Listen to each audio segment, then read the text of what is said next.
무한의 부를 창조하는 잠재의식의 힘.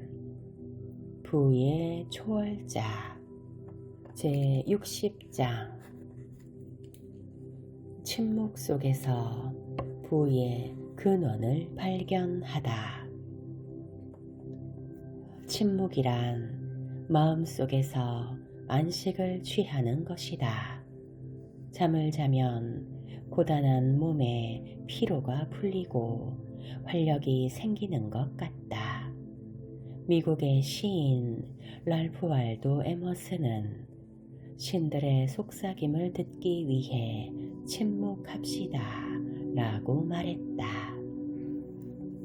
침묵이란 잠재의식의 무한한 지성이 반드시 해답을 보여줄 거라는 것을 믿으며 감각을 통해 외부 세계를 인식하는 것을 멈추고 나의 이상과 목표에 주의를 집중하는 행위다. 영국의 소설가 로버트 루이스 스티븐스는 침묵을 규칙적이고 체계적으로 수련했다. 그는 잠들기 전 조용한 상태에서 잠재의식에 구체적인 지시를 내리는 습관을 들였다. 주변 세계에 두던 관심을 잠재의식의 지혜와 힘으로 돌린 후 잠재의식에 자기가 자는 동안 이야기를 전개해 달라고 부탁했다.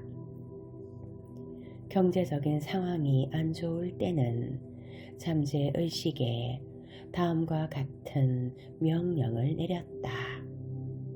시장성과 수익성을 겸비한 흥미진진한 소설 줄거리를 주세요. 잠재의식이 얼마나 훌륭한 응답을 주었는지 스티븐슨이 말했다. 잠재의식의 지성과 힘이 줄거리를 조각조각 들려줍니다. 이 이야기가 어디로 흘러가는지는 모르지만 조각난 이야기들은 자연스럽게 이어집니다. 그래서 잠에서 막 깨어나 쓴 글과 이야기를 제 것이라 말할 수는 없습니다. 잠재의식이 제가 자는 동안 써놓은 이야기를 제 손으로 옮기는 것 뿐입니다. 침묵 속에서 문제를 해결하다. 한 남성이 씁쓸해하며 하소연을 했다. 노동조합에 가입하지 않아 일자리를 구하지 못했다는 것이다. 하지만 그는 노조에 가입할 돈이 없었다. 아들을 대학에 보내고 새 집을 장만하고 싶었지만 현실은 호락호락하지 않았다. 하루하루가 버겁네요.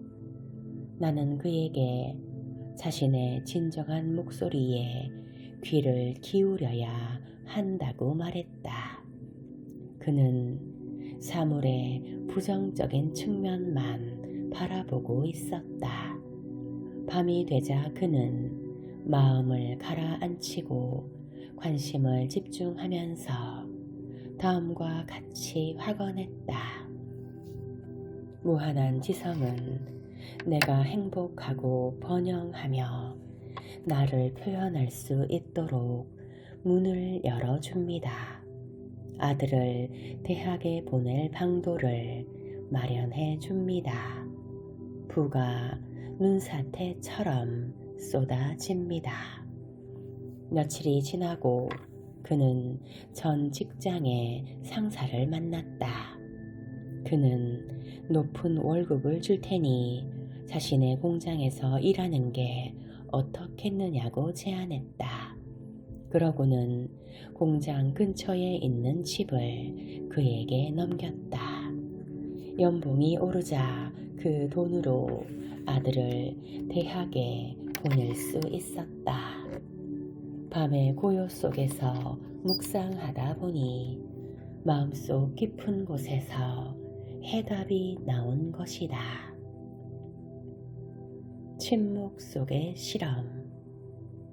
자주 가는 양복점 주인의 이야기다. 그는 딸이 한 재미있는 비즈니스 실험에 관해 이야기했다. 딸은 뉴욕에서 열리는 패션쇼에 모델로 설 예정이었다. 오늘 패션쇼에서 아주 아름다운 $8,000짜리 모피 코트를 봤어요. 모피 코트를 살 돈은 없었지만 마음속으로 실험해 보려고요. 진짜 갖고 싶거든요. 아버지는 딸에게 코트를 입고 있는 자신의 모습을 상상하고 아름다운 모피를 손으로 쓸어보며 그 감촉을 느껴보라 말했다. 딸은 마음속으로 코트를 입는 연습을 했다. 마치 아이가 인형을 귀여워하듯 코트를 손으로 쓰다듬었다. 계속해서 머릿속으로 코트를 입는 모습을 상상하면서 결국 내 것이 된 기쁨을 느꼈다. 매일 밤 그 여성은 침묵 속에서 상상 속의 코트를 입고 코트를 가졌다는 사실에 행복해했다. 그로부터 한 달이 흘렀고 아무 일도 일어나지 않았다. 그러나 코트를 입은 느낌을 상상하는 것을 계속했다. 마음속 정신 드라마의 속편은 결국 일요일 오전에 열린 내 강의를 들은 후에 펼쳐졌다. 어떤 남성이 실수로 딸의 발을 밟은 것이다. 그는 거듭 사과하며 어디에 사느냐고 물었고 집까지 차로 태워주겠다고 했다. 딸은 흔쾌히 알겠다고 했다. 그렇게 그 남성과 짧은 만남을 이어갔고 그는 아름다운 다이아몬드 반지를 주며 청혼했다. 정말 예쁜 코트를 봤어요. 당신이 입어주면 더욱더 빛날 겁니다. 약혼자가 사주고 싶다던 코트는 그녀가 한 달 전부터 갖고 싶던 그 모피 코트였다.